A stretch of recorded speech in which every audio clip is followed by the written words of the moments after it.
1947 until 1952, the Hooker Chemical Company used the Love Canal section of Niagara Falls as a dumping site for toxic waste. President Carter declared a state of emergency today in the Love Canal area of New York's Niagara Falls, where toxic chemicals were discovered oozing from the ground. That discovery in a Niagara Falls neighborhood triggered an environmental battle that played out on national television and became one of the most iconic in U.S. history. After the federal government finally evacuated hundreds of families, new laws were introduced to prevent future love canals. Occidental Chemical Company agreed to pay $129 million. My 3 kids were born with birth defects. My wife's had cancer. More than 3 decades later, what happened to residents exposed to these chemicals? And what happened to the place that came to symbolize the nightmare of toxic waste in America?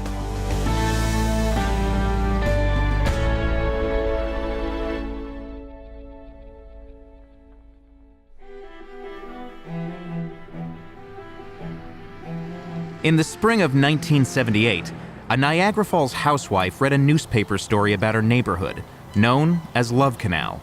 It described 20,000 tons of chemicals buried 3 blocks from my home, that these were very toxic chemicals, and I was just in shock. The chemicals had been dumped in an old canal by the Hooker Chemical Company in the 1940s and early 1950s, and then buried.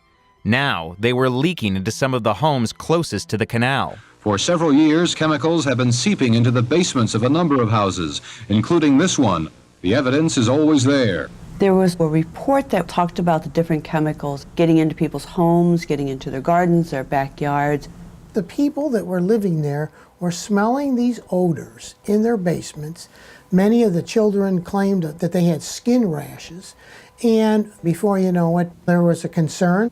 There have been instances of birth defects and miscarriages among neighborhood families. The state had been testing the neighborhood's air, soil, and groundwater and made an announcement for the homes closest to the canal. The New York State Health Department recommended that pregnant women and children under the age of 2 immediately move out of the area. How many chemicals have been identified as being underground here? So far, we know of 88 specific chemicals that have been identified.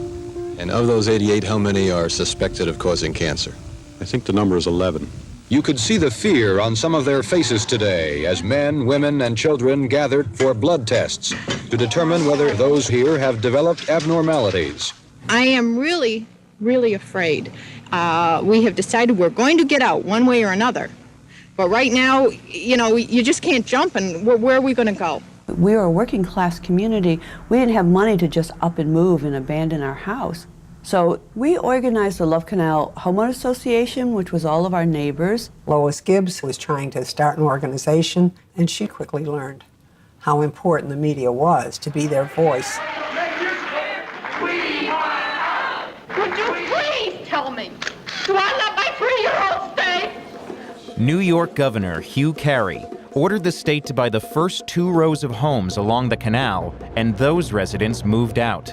But Lois Gibbs and some 700 other families living outside the evacuated area were told they were not in imminent danger. They put up a fence, and every time I went in and out of the driveway, I seen the fence, and I was told that people on that side of the fence had to leave and I had to stay, which didn't make sense to me at all. Over the next 2 years, some of the remaining homeowners continued to battle for relocation, saying living near the polluted canal was putting their family's health at risk. I lost a baby before it was even born. My next door neighbor had a stillborn. Her son is sick. Her son is sick. How many more kids have to be sick? Some of the protesters used provocative tactics, such as burning effigies of Jimmy Carter, his wife, and daughter. Today, the Environmental Protection Agency announced... But things changed in the spring of 1980. The EPA had conducted a preliminary study that indicated that residents may have increased chromosomal abnormalities. But before the agency could confirm the findings or inform the residents, the study was leaked. EPA was in a panic because they knew that this awful chromosome study was going to hit the newspapers.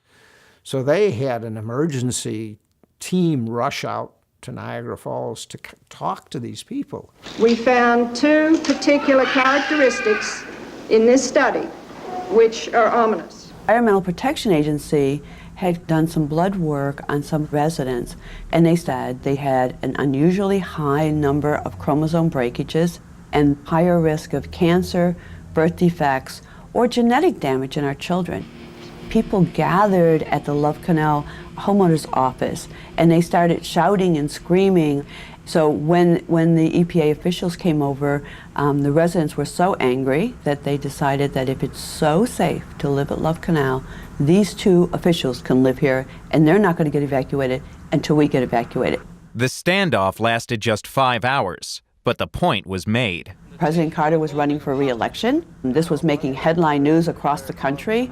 As a result of that sit-in and that protest and those hostage holdings, the federal government agreed to evacuate everybody at Love Canal, buying their homes. So we were out. The residents of Love Canal celebrated today. We got relief, we got safety, we got our lives back. 700 families started leaving Love Canal this afternoon.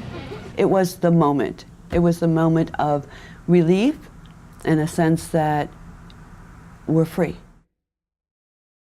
Remember that we stood up here at Love Canal, ordinary, law-abiding people, and we weren't afraid.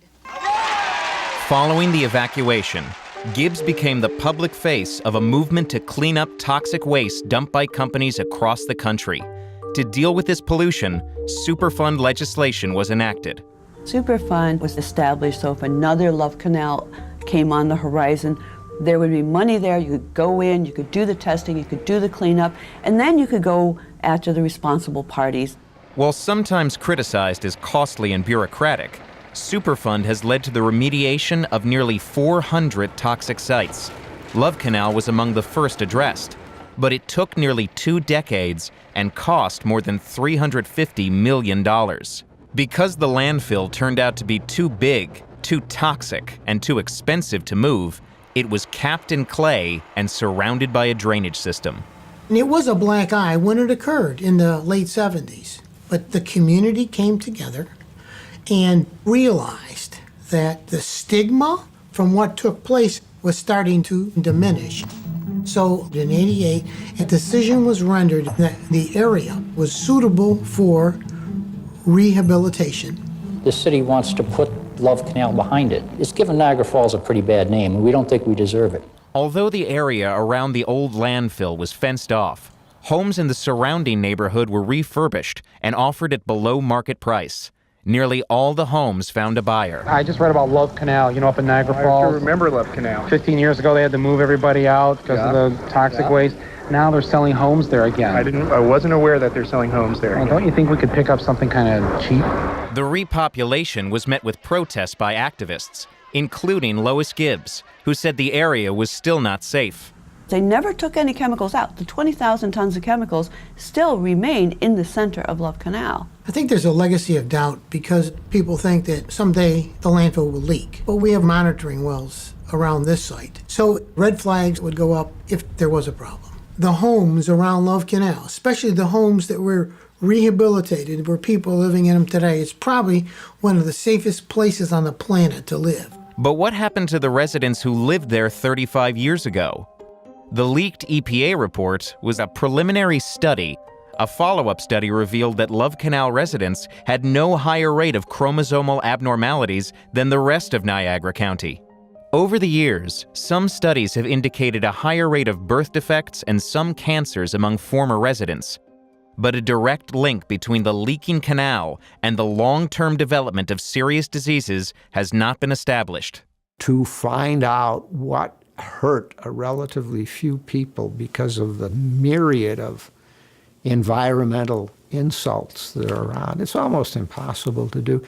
These are intrinsically difficult problems to evaluate scientifically. I was diagnosed with pancreatic cancer 3 years ago, and I'm stage 4 cancer. It's went to my liver. I worked with chemical plants. I was exposed to Agent Orange. I lived in a Love Canal. I don't know where my cancer comes from.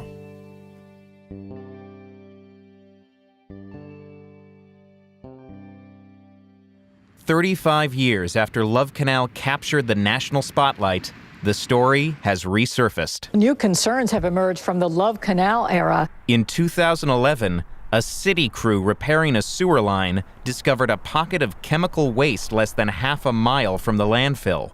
State and EPA investigators said there was no danger. The waste was isolated, had not leaked from the landfill, and was believed to be left over from the original cleanup.